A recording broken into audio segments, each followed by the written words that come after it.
Hi, my name is Muhammad Afzalupal.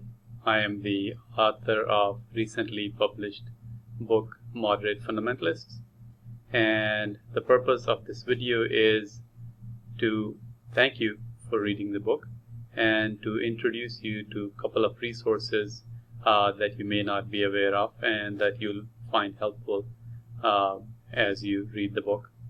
And I'll also be posting audio excerpts from the book.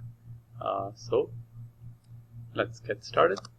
So there are a couple of websites that I wanted you to be aware of. One is the website www.moderatefundamentalists.com, and the other one is degroiter.com/product/494973, where you'll find the actual EE book and also ways to buy hard copy of the book.